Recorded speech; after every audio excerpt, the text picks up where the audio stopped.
देश भर में आज नागपंचमी का त्योहार धूमधाम से मनाया जा रहा है, लेकिन कई क्षेत्र के लोग इस दिन आयोजित होने वाले एक खास खेल को मिस कर रहे होंगे। वो खेल नागपंचमी के दिन पारंपरिक रूप से वर्षों से आयोजित हो रहा है, लेकिन इस बार महामारी कोरोना वायरस की वजह से बहुत कम जगह और छोटे स्तर पर ही आयोजन हो पाया है। जी हां, हम बात कर रहे हैं कुश्ती की। श्रावण मास के शुक्ल पक्ष की पंचमी तिथि को नाग पंचमी का पर्व मनाया जाता है और इस दिन नाग देवता की पूजा की जाती है। मान्यता है कि इससे नाग देवता की कृपा बनी रहती है और वो घर की सुरक्षा करते हैं। दूसरी ओर इस त्योहार का गहरा कनेक्शन कुश्ती से भी है।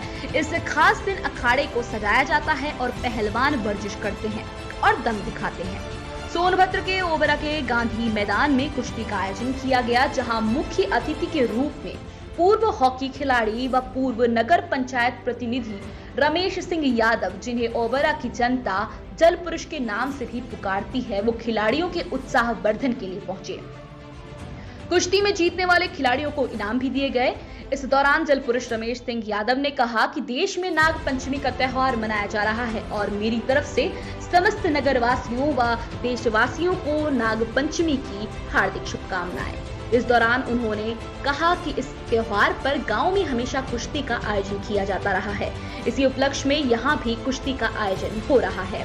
उन्होंने डिजिटल युग पर कटाक्ष करते हुए कहा कि डिजिटल युग भी समय के साथ जरूरी है, लेकिन देश की मिट्टी से उपजे खेल को खत्म करना ये कहीं से भी उचित नहीं लगता।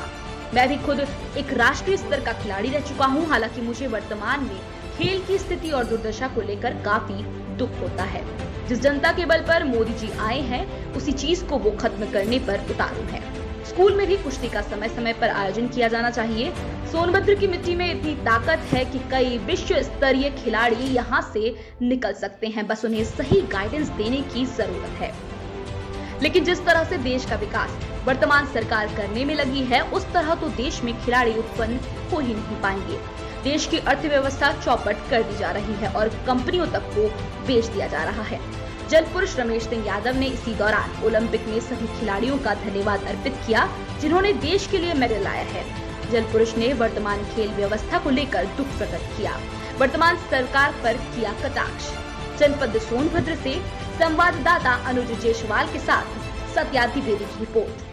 आज नाग पंचमी का त्यौहार है जो विशेष रूप से मनाया जाता है, इस पर आप क्या कहना चाहेंगे? ये सदियों से एक पर्व के रूप में मनाया जाता है, जिसमें हम भारतवासी इस नाग पंचमी के उपलक्ष्य में गांव में, देहात में, नगर में कुश्ती व कबड्डी का आयोजन किया करते थे। उसी परंपरा के अनुसार आज यहाँ पे यह कार्यक्रम हो रहा है। मैं सर्वप्रथम इस उपलक्ष्य में सभी नगरवासियों और समस्त देशवासियों को नाग पंचमी के शुभ अवसर पे सबको शुभकामनाओं के साथ यही कहना चाहेंगे कि जो सदियों से परंपरा चलती आ रही है, उसका निर्वहन करते हुए आज इस ओबरा के अंदर जिस तरीके से कोरोना काल को देखते हुए इस भव्य कार्यक्रम का आयोजन किया गया है, निश्चित तौर पर ओबरा के समस्त नागरिक, जनता जनार्दन व खिलाड़ी व सभी लोग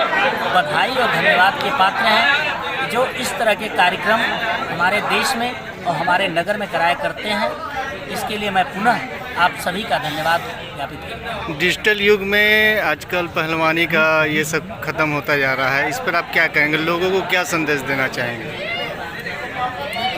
डिजिटल युग में जो है सिर्फ इसलिए ख़त्म किया जा रहा है कि जैसे आप देख रहे होंगे कि आज हिंदुस्तान के अंदर डिजिटल इंडिया और जो तमाम मोबाइल और प्रचार के माध्यम से हमारे हिंदुस्तान के राजगद्दी पर बैठने वाले मोदी जी को धन्यवाद देते हैं कि आज उस मुकाम पे पहुंचने के बाद भी डिजिटल इंडिया के साथ साथ इस नेटवर्क को ख़त्म करने जा रहे हैं। लेकिन हम ये कहना चाहेंगे कि जब ख़त्म करना जा रहे हैं, जिसके बल पे आए उसी को ख़त्म कर रहे हैं, लेकिन जिसके बल पे पूरा हिंदुस्तान, हम सभी लोग हैं, हिंदुस्तान वासी हैं।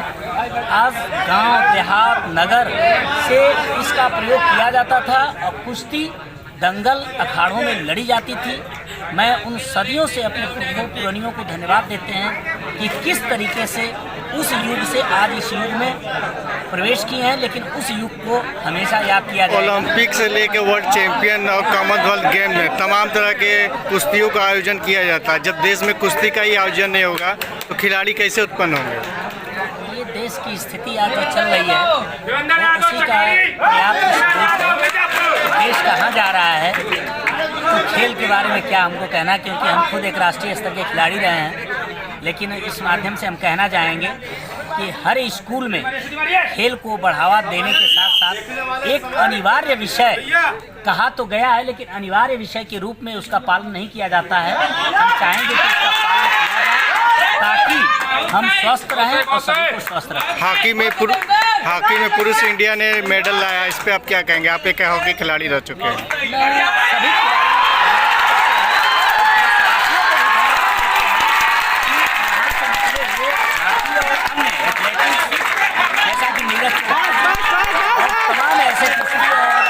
तमाम ऐसे इवेंट्स में 7 पदक सभी खिलाड़ी हैं कि एक गौरव है कि हम हिंदुस्तानी हैं।